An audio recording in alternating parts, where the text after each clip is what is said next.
নমস্কার, আমি বোধসত্ত্ব খান চলে এসেছি সহজ শেয়ার বাজারের আর একটি নতুন এপিসোড নিয়ে। প্রিয় বন্ধুরা, আশা করি সবাই ভালো আছেন এবং সুস্থ আছেন। তাহলে শিরোনাম কি দাঁড়ালো? অবশেষে ডোনাল্ড ট্রাম্প পাল্টি খেলেন। তার মানে এটা দাঁড়াচ্ছে যে ডোনাল্ড ট্রাম্পের ওপর চাপ আসছিল, আমেরিকার কর্পোরেট জগৎ থেকেই চাপ আসছিল। 2 নম্বর যে জায়গা থেকে ডোনাল্ড ট্রাম্প দারুণ চাপ খাচ্ছিলেন সেটা হচ্ছে তার বন্ড মার্কেট। বন্ড মার্কেট, আমেরিকার যে 10 ইয়ার বন্ড ইল্ড, সেটা ক্রমাগত বৃদ্ধি পাচ্ছিল কয়েকদিন ধরে। এমন কথাও হাওয়ায় ভাসছিল যে বিপুল পরিমাণ অর্থের বন্ড চাইনিজ গভর্নমেন্ট আমেরিকাতে কিনে বসে রয়েছে। সেখানে কিছু পরিমাণ বন্ড তারা বিক্রি করতে পারে, কারণ বন্ড, আমেরিকান ডলারের ওপর তাদের ভরসা ধীরে ধীরে কমছিল। বিশ্বের রিজার্ভ কারেন্সি হিসাবে সমাদৃত ডলার আস্তে আস্তে তার কৌলিন্য হারাচ্ছে কিনা, এখন এটা একটা বড় প্রশ্ন দাঁড়িয়ে যাচ্ছে। যদি ডলার ইন্ডেক্স দেখেন তাহলে চমকে যাবেন। মাত্র কয়েক মাসের মধ্যে 107 থেকে বর্তমানে 99.78-এ নেমে এসেছে এই ডলার ইন্ডেক্স। আমাদের টাকার সঙ্গে ডলারের সম্পর্কে যদি দেখেন, সেক্ষেত্রে কালকে কিছুটা টাকা শক্তিশালী হয়েছে। ডোনাল্ড ট্রাম্প বিলক্ষণ বুঝতে পারছেন যে বিদেশি দেশগুলো যারা আমেরিকাতে এত লক্ষ লক্ষ কোটি টাকার বন্ড কিনে রেখেছে, সেটা যদি তারা বিক্রি করতে থাকে, সেক্ষেত্রে একটা কেওটিক কন্ডিশন দেখা যাবে। অলরেডি বিশ্বের সবচেয়ে বড় ঋণী দেশ আমেরিকা সেটা কন্টিনিউ করতে পারবে না। সুতরাং ডোনাল্ড ট্রাম্পের কাছে একটাই উপায় ছিল, সেটা হচ্ছে যে শুল্কগুলো তিনি বিভিন্ন দেশের উপর চাপিয়েছেন সেটা আপাতত কিছুদিনের জন্য প্রত্যাহার করা এবং কেবলমাত্র একটা দেশকে সিঙ্গল আউট করা, সেটা হচ্ছে চীন। তার উপর ক্রমাগত ট্যারিফ বৃদ্ধি করে যাওয়া, যেটা পাগলামি ছাড়া কিছু না। বর্তমানে 125% পৌঁছে গেছে সেই শুল্ক, এবং তার অজুহাত হচ্ছে যে যেহেতু চায়না আমাদের সম্মান করছে না, আমার কথা শুনছে না, সুতরাং আমি ট্যারিফ বাড়িয়ে যেতে থাকবো। তার ফল কি হয়েছে? চীনও পিছু হটেনি, তারাও ক্রমাগত ট্যারিফ বাড়িয়ে চলেছে এবং শেষ পর্যন্ত তারাও 125% ট্যারিফ তারা ধার্য করেছে আমেরিকার পণ্যগুলো যেগুলো চায়নাতে আমদানি করা হয়। অর্থাৎ এখন শেয়ানে লড়াই করছে, কে প্রথমে ঝুঁকবে সেটা বড় প্রশ্ন। এর ফলে যেটা দাঁড়ালো যে আপাতত কিছুদিনের জন্য সমস্ত দেশগুলো কিছুটা রিলিফ পেল, এবং তার ফলে আপনারা যেটা দেখতে পেলেন যে তাইওয়ান এইভাবে পতন দেখছিল, যে জাপান এইভাবে পতন দেখছিল, ভারতবর্ষে কিছুটা পতন হয়েছিল, সার্বিকভাবে ইউরোপীয় মার্কেটগুলোতে ক্যাকডাক ফুটসি পতন দেখছিল, সেইগুলো কালকের উত্থান চলে এসেছে। এবং ক্রুড অয়েল যেটা একসময় প্রায় 4,400 টাকা প্রতি ব্যারেলে পৌঁছে গেছিল, সেখান থেকে মোটামুটি প্রায় 1,000 টাকা সেটা রিট্রেস করেছে, অর্থাৎ বৃদ্ধি পেয়েছে, এখন 5,350 টাকার আশেপাশে প্রতি ব্যারেল ট্রেড করছে। মোদ্দা কথা এইটুকুনি বোঝা যাচ্ছে যে ট্রাম্প ভাঙবেন কিন্তু মচকাবেন না, বা মচকাবেন কিন্তু ভাঙবেন না, যাই বলুন না কেন। ট্রাম্প আপাতত এই যে সিদ্ধান্তটা নিয়েছেন সেটা তিনি সময় কিনেছেন। তিনি বুঝতে পারছিলেন যে আমেরিকার মার্কেট ক্র্যাশ করে চলছে, তার ঘাড়ে দিনের পর দিন ঋণ আরো বৃদ্ধি হবে, যেটা তিনি আশা করছিলেন যে ট্যারিফ বৃদ্ধি করে সেই টাকা থেকে তিনি আমেরিকার নাগরিকদের জন্য ট্যাক্স কমাবেন, সেটা সম্ভবপর নয়। যেটা ব্যালেন্স অফ ট্রেড তার পক্ষে যাবে, যেটার কথা তিনি ভাবছিলেন, সেটা আপাতত সম্ভবপর নয়। তার জন্য বেশ কয়েক বছর সত্যি লেগে যাবে। এবং সেখানে আরেকটা প্রশ্ন রয়েছে যে দেশগুলোর উপর তিনি শুল্ক চাপাচ্ছেন কেবল ব্যালেন্স অফ ট্রেড তার পক্ষে যাবে বলে, সেই দেশগুলো কি আদৌ রাজি হবে আমেরিকার কাছ থেকে অতিরিক্ত পণ্য কেনার ব্যাপারে? এটা একটা বড় প্রশ্ন কিন্তু দাঁড়িয়ে যাচ্ছে।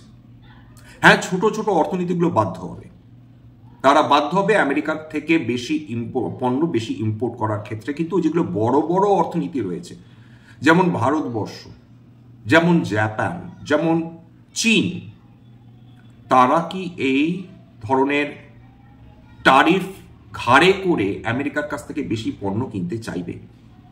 আপাতত যেটা দাঁড়িয়েছে যে আমাদের যে এক্সপোর্ট ওরিয়েন্টেড সেক্টরগুলো ছিল তার উপর থেকে কিছু দিনের জন্য হলেও কালো ছায়া সরেছে, যার প্রত্যক্ষ প্রভাব আপনারা কালকের মার্কেটেই দেখতে পেয়েছেন। আমাদের যে মেজর সেক্টরসগুলো রয়েছে, সেই মেজর সেক্টরসগুলো যেটা আমেরিকাতে পণ্য এক্সপোর্ট করে, তার মধ্যে রয়েছে মেটালস, কালকে মানে তার মধ্যে রয়েছে অটো কম্পোনেন্টস, অ্যাকোয়াকালচার সামুদ্রিক খাদ্য, ইলেকট্রনিক কম্পোনেন্টস, টেক্সটাইলস এবং রিনিউয়েবল এনার্জি কম্পোনেন্টস। তার মধ্যে মেজরিটি সোলার প্যানেলস এবং সোলার মডেলস অবশ্যই। এবং কালকের মার্কেট, শুক্রবারের মার্কেটে আমরা অবশ্যই দেখেছি মেটাল সেক্টর, বিশেষত স্টিল সেক্টরে উত্থান এসেছে। অটো কম্পোনেন্টস যারা সাপ্লাই করে, যেমন মাদারসন সুমি, সোনা বিএলডব্লিউ, তাদের সেই স্টকসগুলোতে উত্থান এসেছে। মেটালের ক্ষেত্রে কি টাটা স্টিল বলুন, কি হিন্দালকো বলুন, সেই সমস্ত স্টকসগুলো, জেএসডব্লিউ স্টিল বলুন, সেই স্টকসগুলোতে উত্থান আমরা দেখতে পেয়েছি। ইলেকট্রনিক কম্পোনেন্টসের ক্ষেত্রেও আমরা যেগুলো মানে গত কয়েকদিন ধরে চাপের মধ্যে ছিল, সেগুলোতে উত্থান এসেছে। এর মধ্যে কারা রয়েছে? এর মধ্যে রয়েছে ডিকসন টেকনোলজি, রয়েছে পিজি ইলেকট্রোপ্লাস্ট, রয়েছে, যেগুলো স্টকসগুলোতে কালকে আমরা বড় উত্থান দেখতে পেয়েছি। এছাড়া মাথায় রাখতে হবে যে চীনের সঙ্গে আমেরিকার সম্পর্ক ক্রমাগত খারাপ হয়ে চলেছে। সুতরাং চীনে যে আমেরিকান কোম্পানিজগুলো উৎপাদন করে থাকে, তারা ডোনাল্ড ট্রাম্পকে চটাতে চাইবেন না। এটা ঘটনা, তারা ডোনাল্ড ট্রাম্পের কথা কিছুটা হলেও শুনতে বাধ্য হবেন, হয়তো কিছুটা নেগোসিয়েশনের জায়গায় যাবে। কিন্তু সার্বিকভাবে বেশি দিন যদি ট্রাম্প সত্যি গোঁ ধরে থাকেন এবং সত্যি যদি চায়নার উপর 125% ট্যারিফ বসিয়ে সেটাকে কন্টিনিউ করতে থাকে, সেটা বছরের পর বছর এই সমস্ত আমেরিকান কোম্পানির পক্ষে চলা অসম্ভব। সুতরাং তাদের কোথাও না কোথাও রিলোকেট করতে হবে এবং সেটা হয়তো বিভিন্ন এশীয় দেশের মধ্যেই করতে হবে। সেক্ষেত্রে ভারতবর্ষের একটা সম্ভাবনা রয়েছে, হবেই এমন কোনো কথা নেই। টেসলা, অ্যাপেলের মতন কোম্পানিগুলো যারা সর্বাধিক উৎপাদন করে থাকে চীনে, তারা এখন সেফার লোকেশন খুঁজবে যার সঙ্গে আমেরিকার বিবাদ নেই। সুতরাং ভারতবর্ষ একটা সেফার অপশন হতে পারে, হবে, আবার বলছি এমন কোনো গ্যারান্টি নেই, কিন্তু হবার সম্ভাবনা রয়েছে। টেক্সটাইলের ক্ষেত্রে বাংলাদেশ আপাতত বিপদে রয়েছে। সুতরাং ভিয়েতনাম বলুন বা সেই সমস্ত দেশ যারা টেক্সটাইল গুডস আমেরিকাকে সাপ্লাই করে, তার মধ্যে ভারতবর্ষ রয়েছে। ভারতবর্ষে একটা বড় সুযোগ রয়েছে। এতদিন ভারতবর্ষ পিছিয়ে ছিল, ভারতবর্ষকে এই সুযোগটা নিতে পারবে টেক্সটাইল সেক্টরের ক্ষেত্রে? তারা কি সুযোগ, এই যে ভিয়েতনাম বলুন বা বাংলাদেশ বলুন, এই সমস্ত দেশ থেকে তাদের মার্কেট শেয়ার কি ভারতবর্ষ ছিনিয়ে নিতে পারবে? সেই প্রশ্নটা থেকে যাচ্ছে। যদি সত্যি পারে, সেটা ভারতবর্ষের টেক্সটাইল সেক্টর যেটা 2008-এর পর থেকে লিটারালি কোনো সেই অর্থে উল্লেখযোগ্য অগ্রগতি দেখাতে পারেনি, তার হাল কি ফিরতে পারে? সেটা তো একমাত্র ভবিষ্যৎ উত্তর দিতে পারে। তবে টেক্সটাইল সেক্টর উন্মুখ হয়ে রয়েছে এবং সেক্ষেত্রে সরকার যদি টেক্সটাইল সেক্টরকে সত্যি কিছু সবস দেয়, কিছু সাবসিডিজ দেয়, সেক্ষেত্রে টেক্সটাইল সেক্টরের একটা উন্নতি করার সম্ভাবনা রয়েছে। সোলার মডেলস আপনারা ডেফিনেটলি জানেন যে ভারতবর্ষ থেকে যায়, চীন থেকেও প্রচুর বহুল পরিমাণ যেত, কিন্তু চীনের ওপর যদি ট্যারিফ এই লেভেলে বসে, সেক্ষেত্রে Bharat will be the safer option এবং চিপার অপশন।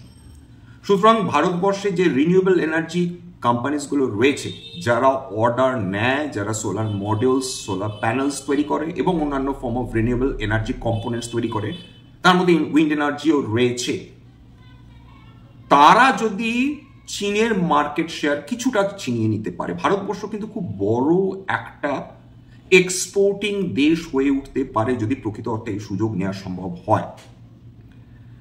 যা এইবার যেটা দাঁড়াচ্ছে যে সুতরাং এই সেক্টরসগুলো তবে এখনো অব্দি হেডউইন্ডস রয়েছে। ভারতবর্ষ কিভাবে নেগোশিয়েট করতে পারবে এবং কতটুকু নেগোশিয়েট করতে পারবে আমেরিকার কর্তৃপক্ষের সঙ্গে, তার উপর বিশাল কিন্তু দাঁড়িয়ে আছে এই সমস্ত সেক্টরের ভবিষ্যৎ।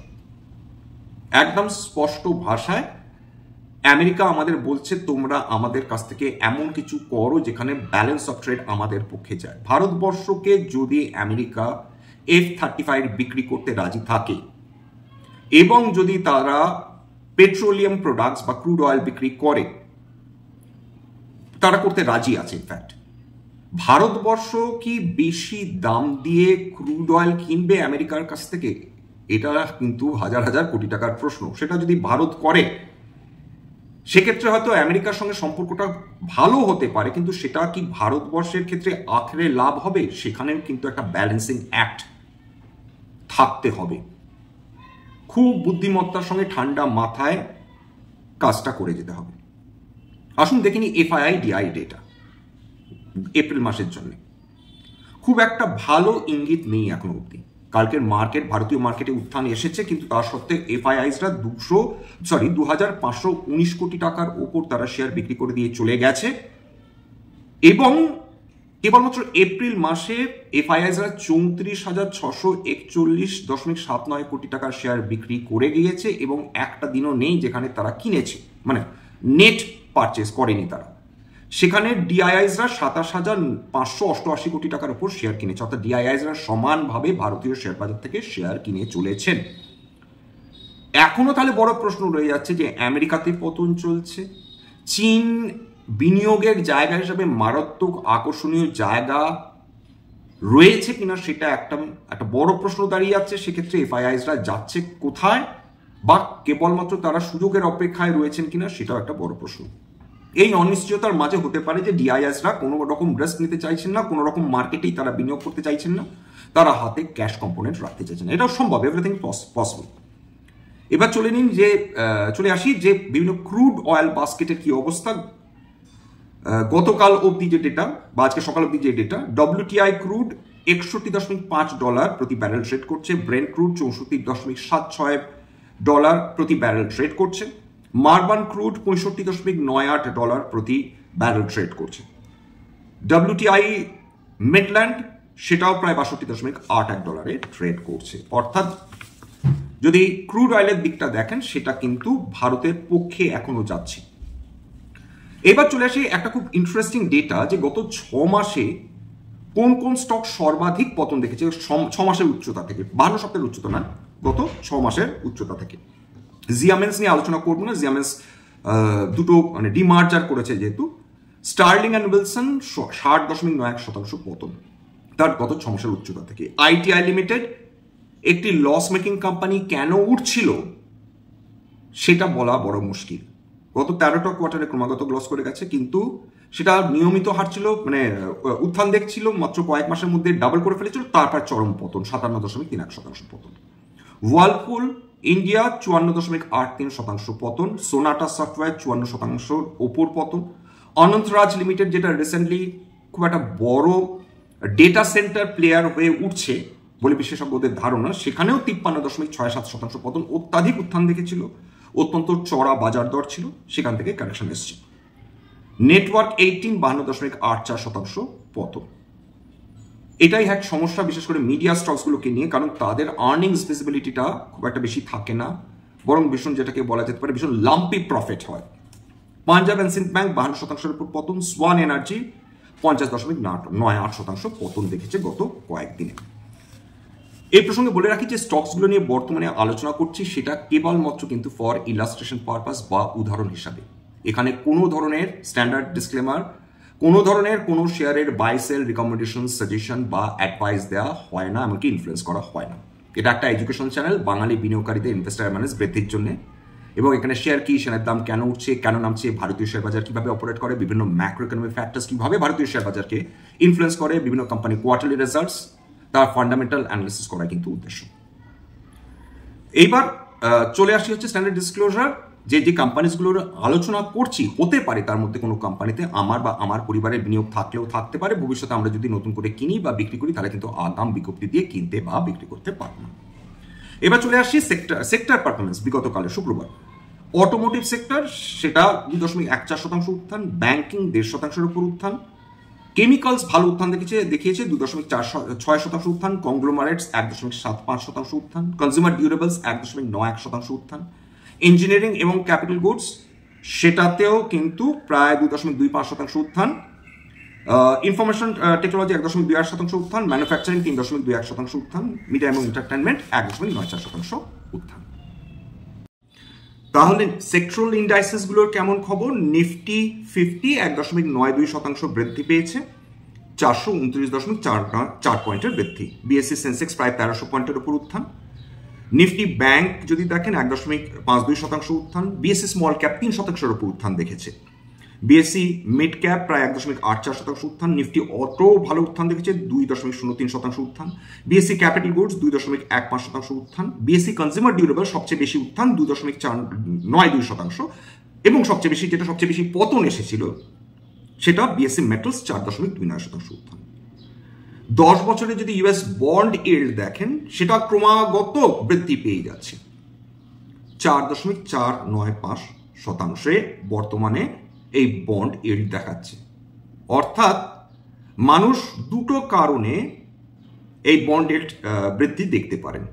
এক, মার্কেটে উত্থান হচ্ছে, বন্ড ইল্ডে উত্থান হচ্ছে। তার মানে যেটা দাঁড়াচ্ছে যে বন্ড ইল্ডের মানে বন্ডের প্রতি কেউ না কেউ ভরসা দেখাতে পারছেন না, তারা বন্ড বিক্রি করে বেরিয়ে আসছেন, এটা একটা পসিবিলিটি। বন্ডেও পতন ঘটছে, শেয়ার বাজারেও পতন ঘটছে, অর্থাৎ বন্ড ইল্ড বৃদ্ধি পাচ্ছে, শেয়ার বাজারে মানে সেটা কমছে ক্রমাগত। তার মানে এটা দাঁড়াচ্ছে যে সেই দেশটার প্রতি ভরসা কোনো না কোনোভাবে কমছে, যেটা আমেরিকার ক্ষেত্রে বর্তমানে ঘটছে। এবার আসুন দেখিনি ফিউচার্স অ্যান্ড অপশনসের মধ্যে সর্বাধিক উত্থান কোনগুলোতে দেখেছে, মানে দেখা গেছে। সেটা কিন্তু খেয়াল করে দেখবেন যে ফার্টিলাইজার্স, কেমিক্যাল স্টকসগুলোতে সবচেয়ে বেশি উত্থান। পিআই ইন্ডাস্ট্রিজ 9.49% উত্থান, ডিকসন টেকনোলজি 7.68% উত্থান, আইনক্স ভেঞ্চার 7.4% উত্থান, এসআরএফ 7.4% উত্থান, লরাস ল্যাবস 7.37% উত্থান, আরটি ইন্ডাস্ট্রিজ 7.04% উত্থান, দীপক নাইট্রাইট 6.94% উত্থান। খেয়াল করে দেখুন সমস্ত লিস্ট অফ কেমিক্যাল ফার্টিলাইজার স্টকসগুলো। হিন্দালকো 6.44% উত্থান।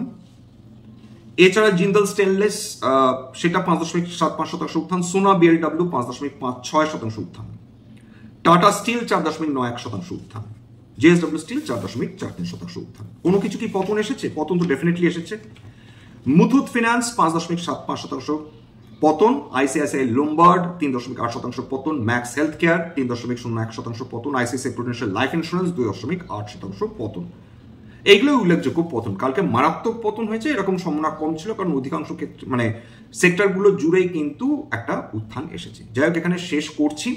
সোমবার বাজার বন্ধ বাবা সাহেব আম্বেদকরের জন্মদিনের ক্ষেত্রে, সেক্ষেত্রে একটা প্রলংড একটা সময় সামনে মানে জন্য মার্কেট বন্ধ থাকছে। কালকে রবিবার, পরশুদিন সোমবার, এছাড়া পরের সপ্তাহে গুড ফ্রাইডের দিনও মার্কেট বন্ধ থাকছে। সুতরাং এই কার্টল যে উইকটা থাকবে সেখানে মার্কেট কেমন তার বিহেভ করে সেটা দেখতে হবে। ডোনাল্ড ট্রাম্প নতুন কোনো তিনি অঙ্গীকার করছেন কিনা বা কোনো নতুন ধরনের জ্বালাময়ী ভাষণ দিচ্ছেন কিনা সেটাও আমরা দেখার অপেক্ষায় থাকবো। সব মিলিয়ে একটা দারুণ একটা ইন্টারেস্টিং অবস্থায় পৌঁছেছে। আপাতত ডোনাল্ড ট্রাম্প যদি কিছুদিন নীরব থাকেন সেক্ষেত্রে মার্কেট হয়তো পুনরায় কনসেন্ট্রেট করতে পারবে বিভিন্ন কোয়ার্টারলি রেজাল্টসগুলোর উপর। এখন কোয়ার্টারলি রেজাল্টসের দিকেও মানুষ তাকাতে পারছেন না, কারণ কোনো কিছু তো আর ফান্ডামেন্টালস মানছে না, কোনো কিছু তো আর টেকনিক্যালস মানছে না। একটি মাত্র কারণ, ডোনাল্ড ট্রাম্পের পাগলামি। ডোনাল্ড ট্রাম্পের পাগলামি এরকম যদি বজায় থাকে সেক্ষেত্রে মানুষ ফান্ডামেন্টালস নিয়েও বাঁচতে পারবেন না, টেকনিক্যালস নিয়েও বাঁচতে পারবে না। সবসময় একটা ভয়ের মধ্যে একটা সময় কাটাতে হবে, না জানি কি হয়, কখন কি হয়, কার উপর খাড়া নেমে আসে। আজকে এখানে শেষ করছি। সবাই ভালো থাকবেন, সুস্থ থাকবেন। আজকের জন্য নমস্কার।